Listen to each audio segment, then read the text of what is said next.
It's a funny thing, me doing this video, and I was getting my little script ready. Nothing too crazy, but I was just thinking to myself, like, wow, this team is going on a playoff run. I could talk about this team in a successful manner in God's know how long. And yes, I know they made the playoffs in 2018, but that's 22, 21, 5 years ago now. That was 5 years ago already since this team last made the playoffs, and then 2012, of course. 11 years ago. So as I welcome you to this video, hello everyone, my name is Trevor, of course. Welcome back to the channel, and today, as you could probably tell by the video, we are talking about how it is officially time for the playoff run, the playoff push for the New Jersey Devils, the 2022-2023 New Jersey Devils. And as I've stated numerous times this year, nobody in the right mind, even me, even Devils fans, could have seen this coming and how successful this team has been. We thought we'd be in the wild card, pushing for a last playoff spot, maybe one above, but second place in the Metropolitan on March 4th? I can't believe it. I can't believe it. Yes, it's March 4th. I just had to check my calendar quickly, but oh my God. I can't believe it. I am stunned. So let's just get right down into it. Not going to go too crazy long, but I do want to go over the trade deadline of what happened and just what the rest of the season will bring, as starting to get down to it. 61 games have been played, 21 to go. Simple. Almost 20 games left. 40, 15, and 6 is the current record. 86 team points. Only 2 points behind the Hurricanes for first place in the Metropolitan Division. So that Metropolitan title is still up for grabs. But if the playoffs did start today, it would be the inevitable. The Hudson River rivalry in the playoffs for the first time since the conference finals in 2012. It would be Devils Rangers, round one. Oh boy. Boy, you want to talk about a bloodbath. I think it would be a good series. I think we could push it to a game 6, a possible game 7. But man, if we could get first place in the Metro and possibly have to play the Islanders, or whoever is in that last wildcard spot, Penguins. I'm just so happy. I can't believe it that this season has been evolving the way it has. And it is just a proud time that finally, after all the rebuilding, the years of just pain, depression, and darkness, we're finally seeing the light, and oh boy, is it a beautiful one. And the best part about this, it's only year 1. There are still more pieces coming. The core isn't even completed yet. Well, the core is there. Don't get me wrong, the core is strong. But we still have a couple more pieces to add. Luke Hughes is coming at the end of Michigan's season this year. Simon Nemec. Nemec? Yeah, Simon Nemec. I'm sorry for butchering his name. Who was selected number 2 last year in the draft, and it's on the channel, my reaction to it when it initially happened. I've changed my tune since then, and granted, as I said in the post thoughts of that draft night, I had nothing against Simon Nemec at all. He was the number 1 defenseman on my draft board. I'm just surprising they went there. And the way his season has been going in Utica, our defensive core, oh boy, we could make an argument for the best defensive core in all of hockey with the pieces we have and coming. So that's that. Those two are definitely coming up soon. And obviously, the new addition to the team, the big one. We finally got that I wouldn't say superstar, just that star, first, second, top six winger to aid Jack Hughes. And that is Timo Meier. The big trade that happened last Sunday, which, a funny story about that. Excuse me here. Much better. Stay hydrated, kids. So last Sunday when the trade went down, I was at Prudential Center. Not for a Devils game. They weren't playing that night because they just played the night before, but to see Jeff Dunham, the ventriloquist comedy show. And I was having such a great time. So I was in the building when all of a sudden at around 5 o'clock, my phone starts vibrating. I'm like, oh boy, what just happened? And somewhere above me in an office, I'd assume, somewhere in the building, because I'm in, and the Devils team offices are in Prudential Center, somewhere in that building, I don't know exactly where, Tom Fitzgerald sealed the deal. Timo Meier, a New Jersey Devil. Finally, after all the speculation, the build-up, the other teams coming in, St. Louis almost had a chance to get him. Carolina's been with us for weeks. The Vegas Golden Knights showing up at the 11th hour. It didn't matter. We got him. And oh boy, I really do hope that the San Jose Police Department investigates the SAP Center or whatever the hell the Sharks front offices are. Because there was a robbery. I put in a robbery report for the San Jose Sharks. Holy shit, did we fleece them? Did we fleece them? Man, excuse me, but I don't get it. How did you pull this off, Fitzgerald? Let's just get right to it. So the big piece for the Devils was Timo Meier. Coming to New Jersey with 50% retained salary. He was making $6 million, $3 million. Scott Harrington, who the Devils placed on waivers. I believe the Ducks picked him up. I want to say it was Anaheim. Anaheim picked up Harrington, so Devils legend, thank you, sir, for your services. When's the banner raising ceremony for all you've done for this great organization? I tip my cap to you. Just messing around. And then just some AHL guys. I'm not even going to pronounce their names because I don't want to embarrass them. Basically nothing. And we got a 5th round pick as well for the Trouble from the Avalanche in the 2024 draft. But Timo Meier is obviously the big one. He hasn't made his Devils debut yet, as he was at the time still recovering from a day-to-day injury for like the past week or so. Expected to play tomorrow night against the Coyotes is what we're hoping for. He took his first team practice yesterday in Vegas.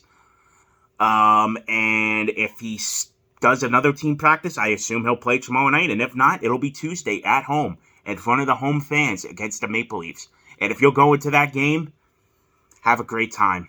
That's the game you want to go to when Timo Meier makes his home debut. You think that crowd is going to erupt during warm-ups when he first takes the ice? Whew. Crazy. So, going the other way to San Jose, and there were a lot of speculations of what was going to happen. Alex Holtz was the big name, and I thought would be a key piece to the deal. You're looking at a player who was selected 7th overall in the 2020 draft, a sniper who we thought would be the guy. That was the guy they were hoping to build around. Unfortunately, didn't quite work out. And people are blaming him. He just can't play in the NHL. Now, granted, the way he was situated here, it just didn't, the timing didn't work out. Where at the time while Holtz was on the NHL roster, this team was in the midst of the 13-game winning streak. You're not going to really adjust your roster to play this guy. It was just a lose-lose situation, unfortunately. So, you're thinking a guy like Holtz would be in the trade. Hey, it just didn't work out here. He's still young enough where he could turn it around. Go to a new team. You'll get your chance. See what happens. He's not even a part of the deal. Obviously, Luke Hughes, Simon Nemec, untouchable. Maybe Nemec.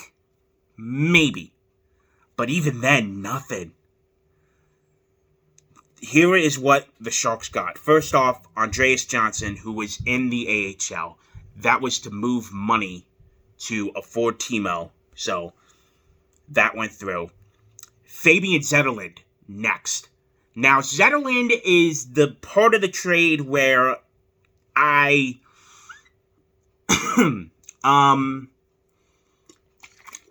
do I describe it? It's like, I'm blanking here, shit. I feel the most for, because I wish he would have stayed here. I think there is potential in Zetterlund. I think he could be a great third liner for a team. Maybe even test the second line. But you have to give up something, and that was the main roster player they gave up. So, Zetterlund goes to San Jose. I wish him the best. I loved him here in Jersey. I think he could have had potential to be a part of this team. But when you're getting Timo Meier in return, what are you going to do? Nikita Okachuk, currently playing in the AHL. Gritty defenseman. I think he needs just a little bit more time in the minors. And then maybe he'll get his chance in the NHL. Start off in that bottom pairing role. Maybe work his way up. And then the big one, prospect-wise, Shakir Makamadullin from the 2019? Or was it 2020? I want to say 2020. Yeah, I want to say 2020. Look at me not remembering. But Shakir Makamadullin selected 20th overall in one of those two drafts. And he's currently in the KHL right now, the Russian league. So, hasn't come to North America yet. I assume he'll get some time in the AHL before he gets into the NHL. And at the time, it was not looked at as a good pick in terms of value. But the Sharks, you had to give up something. And I'm surprised it took Makamadullin to get the deal done. I hope he makes it to the NHL just for his namesake. I would have bought his jersey just for it to say Makamadullin on the back. Imagine you're watching a game. And here comes Makamadullin skating down the rink. He shoots, he scores! Makamadullin! That's just funny. I would have bought his jersey just for the name alone and trying to see some people trying to pronounce that. So, Shakir Makamadullin, part of the deal, going to San Jose. Also, some draft picks, a 2023 conditional first, a 2024 conditional second, and a 2024 seventh going to San Jose. Now, the conditions are a little confusing.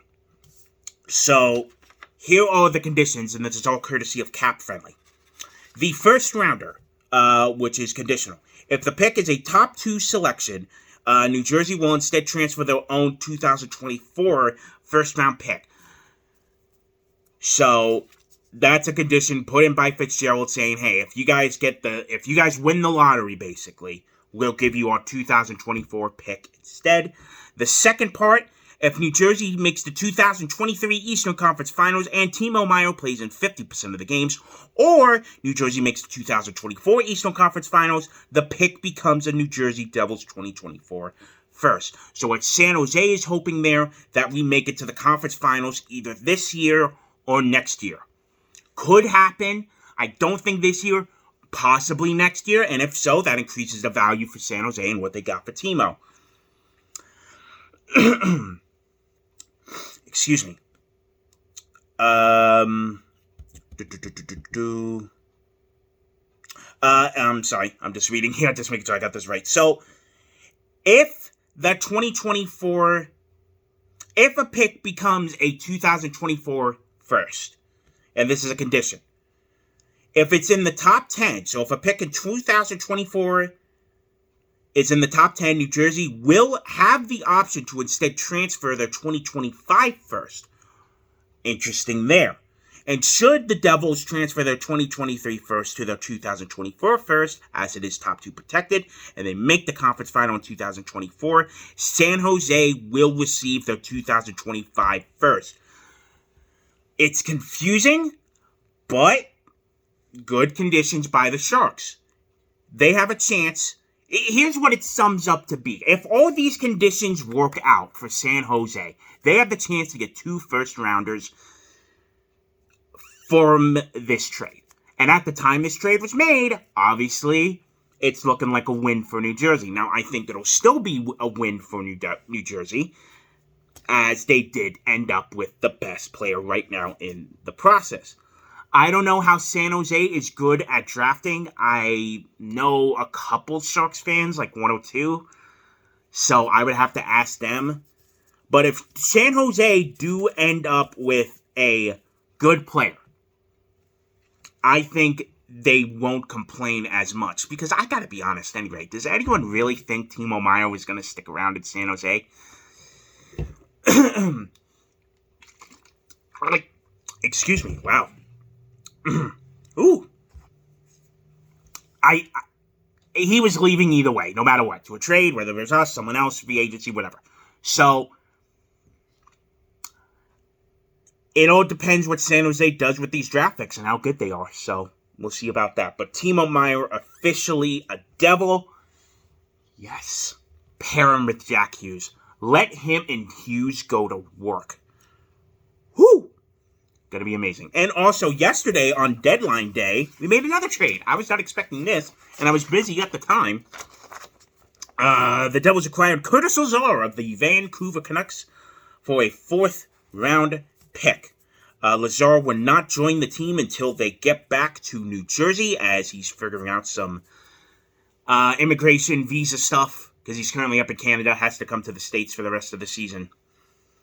Blah, blah, blah. It'll get worked out. So, Curtis Lazar, it's a depth piece. It's just, where does he fit in the lineup? Who's coming out of the lineup is going to be the question. Will it be a Miles Wood, a Baston, McLeod? I think they'll keep McLeod. You may look at a guy like Igor Sharangovich who's struggling. Will he get benched? It all depends where they think Lazar is the fit, and we'll just see what happens. He's not having the best of years. Only 5 points this year, but you're not getting him for your offense. He's just a defensive guy. I mean, it's, whatever. See how he fits in. He's excited to come here. He did an interview yesterday on TSN during their trade deadline coverage. Excited to come here. Wants to help us out. Respects us. What more could you want? So, that is that. Those were the 2 trades we made. And now, let's see. With 21 games left, here is the schedule the rest of the way. And oh boy, it doesn't get any easier. Obviously, losing to the Golden Knights last night in their shootout. What are you going to do? We faced the team with a goaltender who was just on his game. Adin Hill for the Vegas Golden Knights. Holy shit. This dude had the game of his life last night. What are you going to do? You run into that. You tip your cap to him. You move on. So, one more game on this road trip in Arizona tomorrow night against the Coyotes at the Mullet. See how that goes. And then it's until March 22nd. We play every other day, and there's one back-to-back thrown in there. So every other day the Devils will be playing. Gonna be a grind. 3 back-to-backs remaining on the season. Here are the big matchups. One more against Boston in April. One against Carolina next Sunday, March 12th in New Jersey. That's gonna be a big game. If the standings continue the way they are, Devils get that win against the Hurricanes at home next Sunday. That may propel them to first place in the Metro. That's gonna be a big game. One more matchup against the Rangers later in the month as they're trying to catch us for second place. I don't think they will, but again, we'll see. And how about this one? The Tampa Bay Lightning, a team the Devils haven't played yet this season. I don't know what the hell were the schedule makers thinking about this one. We have to play the Tampa Bay Lightning 3 times in 6 days. And 2 of those games are in a row. We play them legit 2 weeks. What is it? The 15th and the 17th, I think, or the 14th and the 16th. Tampa, back to back. What? And then we play them a couple days later down in Tampa, and that's the season series. Are you kidding me? The schedule is just crazy. It doesn't do us any favors, but gotta grind it. Gotta grind it and try and figure it out, and that's what they're gonna do. So, in closing, as I see I've been going on for 21 minutes here, I'll leave you with this. And this is from GM Tom Fitzgerald during his post-trade deadline media call yesterday. I'm really proud of this group. We've accomplished a lot, but really nothing yet. What excites me the most, and I think our fan base should be too, because I know our players are excited as well. Our window is just starting to open. Let's freaking go. This is it. It's done. Celebrate, Devils fans. Celebrate, rejoice. The rebuild is over. It's done. We have reached the light at the end of the tunnel. The dark days are done. It's over.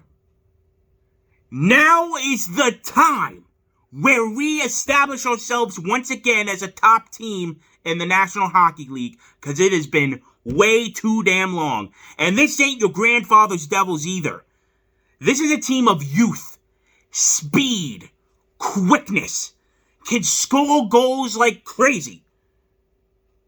This ain't the Trap. Those days are gone. This ain't your 1-0, 2-1, lock them down Devils. No. This is a team that, moving forward, and again, year 1 of the window, it's crazy. We are back. Let's go. Let's go make some noise. Why not us? Now, I will say this though. I don't think it happens this year, the deep playoff run. This is the learning year. This is the experience year. This is the year where we play with house money. A lot of guys in the playoffs for the first time. Hughes, Hischier, Mercer. This is where they learn. And then next year, when Luke Hughes and Simon Nemec are on the team, boom. That's when you go deep. I could feel it. I can't believe it. I can actually feel it. A Stanley Cup could be coming home one day. Let's freaking go, baby. Let's freaking go. Man, I can't believe it that we're back. Let's go. Let's do it. So with that, that's going to do it for this one. I will be back at the end of the regular season for regular season recap, and then it's playoff time, baby. It's playoff time. Thank you all for watching, of course. My name is Trevor, and I will see you for the next one. Let's go, Devils!